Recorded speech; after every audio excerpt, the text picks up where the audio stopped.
फूलन। तुम मारी नहीं जा सकी फूलन, हथियारों की तमाम कोशिशों के बावजूद। चंबल के ऊबड़ खाबड़ पठारों से लेकर कठुआ के हरे भरे पहाड़ों तक, मणिपुर के सघन गहन वनों से लेकर मरुभूमि के तपते गांव भटेरी तक, असमानता की उबर भूमि खैलांजी से लेकर धान के कटोरे छत्तीसगढ़ तक तुम जीवित हो हर स्त्री के सम्मान में। तुम्हारे मान मर्दन की तमाम कोशिशों के बावजूद वह अट्टहासी क्रूर हिंसा तुम्हें तोड़ नहीं पाई। तुम टूट भी नहीं सकती थी फूलन। तुमने जान लिया था स्त्री जीवन के डर का सच। तुमने जान लिया था स्त्री जीवन के डर का सच। तुमने जान लिया था कि स्त्री का मान योनि में नहीं बसता, वह बसता है स्त्री के जीवित रहने की उत्कट इच्छा में। यह जान लेना ही तुम्हारा साहस था, जिसे तुमने नहीं छोड़ा जीवन की आखिरी सांस तक। तुम एक भबके की तरह उठी, जंगलों की बिहड़ता को चीरती हुई, भुरभुरे डूहों को गिराती हुई। तुम एक बवंडर की तरह गहराई, ऊबड़ खाबड़ धरतियों को समतल करती। तुम ईख की कटीली पत्तियों की तरह लहलहाई। तुम वादियों में रवाब की गूंज की तरह उठी, सर्द खामोशी की बर्फ को पिघलाती हुई।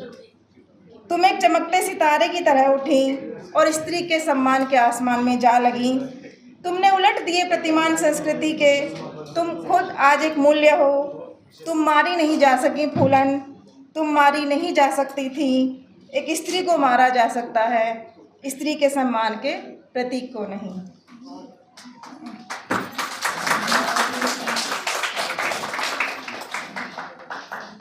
जब शाहीन बाग का मूवमेंट चल रहा था तो एक बड़े राइटर का एक स्टेटमेंट आया था कि स्त्रियाँ ठाली बैठी हैं, इससे अच्छा तो ये कुछ बुनी लेती तो कुछ जो हमारे देश के जो सैनिक हैं उनका कुछ भला हो जाता। वैसे ही ये कविता मैंने वैसे उससे पहले लिखी थी, लेकिन ये मुझे उस वक्त भी मेरे जहन में फिर से आई, इसको मैंने फिर से विस्तार दिया।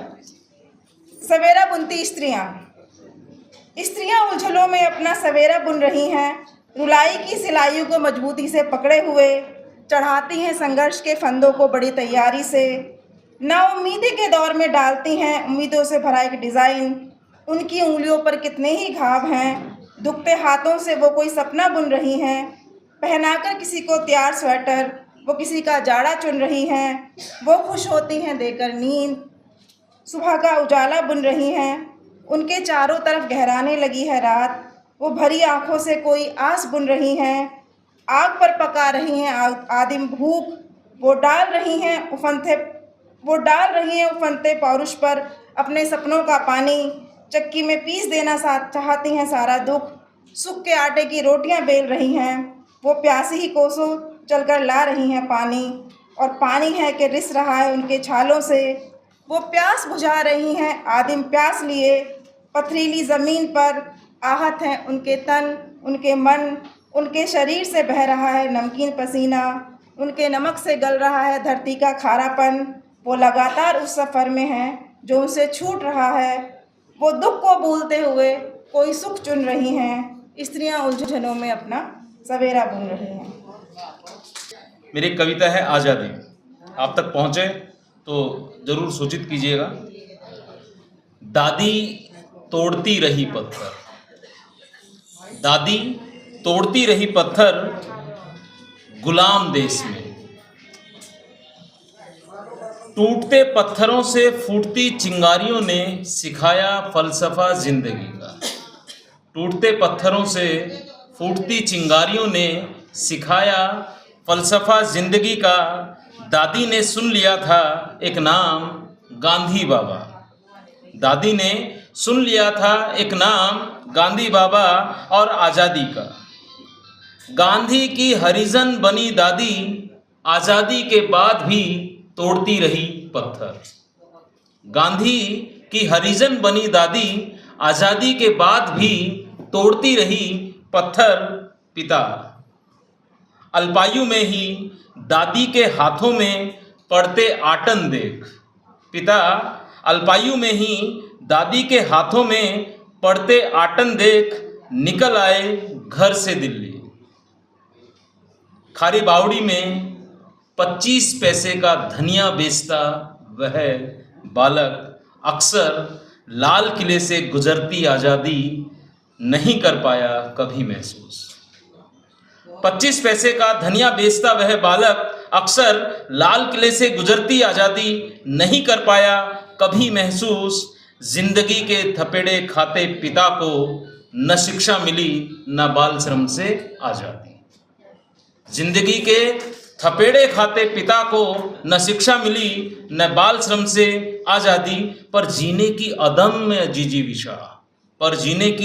अदम्य जिजीविषा और बदलते परिवेश सब्जी खरीदते मेहता और राय साहब सिखा रहे थे महत्व शिक्षा का। दिन रात कठोर परिश्रम के बाद भी महाजनों के ऋण के बोझ तले दबी पिता की गर्दन आज भी सीधी नहीं होती। दिन रात महाजनों के ऋण के बोझ तले दबी पिता की गर्दन आज भी सीधी नहीं होती। बचपन से बुढ़ापे की ओर अग्रसर पिता आज भी नहीं जानते आज़ादी का अर्थ। लेकिन पिता जानते थे बुद्ध, कबीर, फुले और अंबेडकर का नाम। लेकिन पिता जानते थे बुद्ध, कबीर, फुले और अंबेडकर का नाम। अब मैं पढ़ लिख रहा हूँ, कर रहा हूँ कोशिशें जातिवाद के पत्थरों को तोड़ने की, पिता की झुकी हुई गर्दन सीधी करने लड़ रहा हूँ। तुम्हारी वर्ण श्रेष्ठता के झूठे दम से समझ आने लगा है मुझे आज़ादी का मतलब। हाँ, मेरी आज़ादी का रंग नीला है। हाँ, मेरी आज़ादी का रंग नीला है। एक और छोटी कविता है, आपने 2 के लिए मुझे कहा है। और हाँ, अधिकार साथ में है। आज की जो थीम है वो उसमें अधिकार भी है, तो मैं अपने अधिकार जी नीला रंग। बहुत दिनों तक रंगी रही घर की दीवारें हरी, सफेद और केसरिया।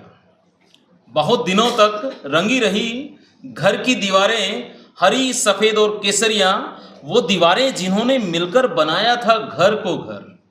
वो दीवारें जिन्होंने मिलकर बनाया था घर को घर।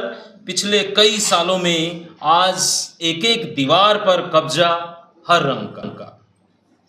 मारकाट, दंगे फसाद, मॉब लिंचिंग, हेट स्पीच से सजी दीवारों से त्रस्त मैं रंग देना चाहता हूँ सभी दीवारों को नीले रंग से, ताकि घर बचा सकूं।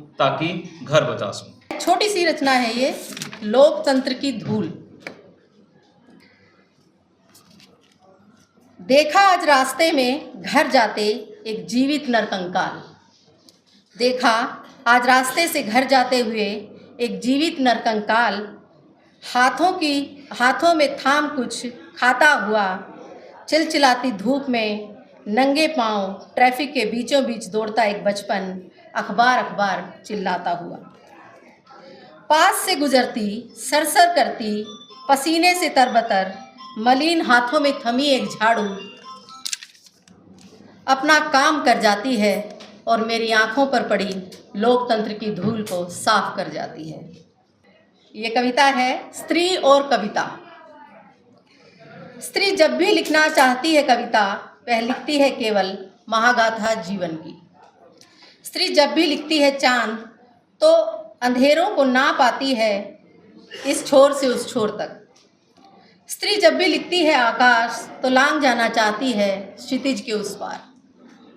स्त्री जब भी लिखती है पंख, तो खुल जाती हैं असंख्य खिड़कियां, तोड़कर समय की साँकलें। स्त्री जब भी लिखती है प्रेम, स्त्री जब भी लिखती है प्रेम, समर्पण का भाव लिए खंड खंड बिखर जाना चाहती है। संपूर्ण धरा की उर्वरा छाती पर अंकुरित हो जाना चाहती है अमर वृक्ष की तरह। स्त्री जब रचती है कविता, वह कविता अकेले कविता नहीं होती। उसके साथ वे सब स्त्रियां जो कभी नहीं लांघ सकी अंधेरों को, जो कभी नहीं लांघ सकी घर की दहलीज को, जिन्होंने नहीं महसूस की स्वच्छंद तरोताजा प्राणवायु। स्त्रियां जो नहीं कर सकी कभी प्रेम का इजहार, घुटती रही तमाम उम्र, उठाती रही साथ जुड़े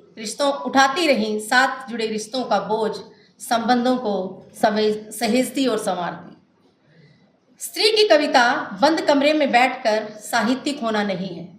स्त्री की कविता दैहिक उन्माद में उठा कोई भाव भी नहीं है। वह स्त्री पुरुष संबंधों का भोंडा आकलन भी नहीं है। स्त्री की कविता आकस्मिक सुख से सजल नेत्रों की अभिव्यक्ति है। स्त्री की कविता पहाड़ हुए दुख का विहल विलाप है। स्त्री की कविता सदियों से श्रम में जुटी नदियों, जंगलों, पहाड़ों, पगडंडियों पर छिलती एड़ियों से निकला पीड़ा गान है। स्त्री की कविता बूढ़ी जर्जर काया में झुर्रियों के बीच टिमटिमाती पनीली आँखें हैं। स्त्री की कविता मौसमों को पछाड़कर किसानी में छिले हाथों की गवाही है। स्त्री की कविता अभिजात्य कविता नहीं है। स्त्री की कविता वह कविता है, वह अकेली कविता हो भी नहीं सकती। स्त्री की कविता समाज के सबसे निचले पायदान पर खड़ी, अपने आत्मसम्मान के लिए लड़ती, जूझती स्त्री का जातीय संघर्ष है और समाज से स्त्री का संवाद भी।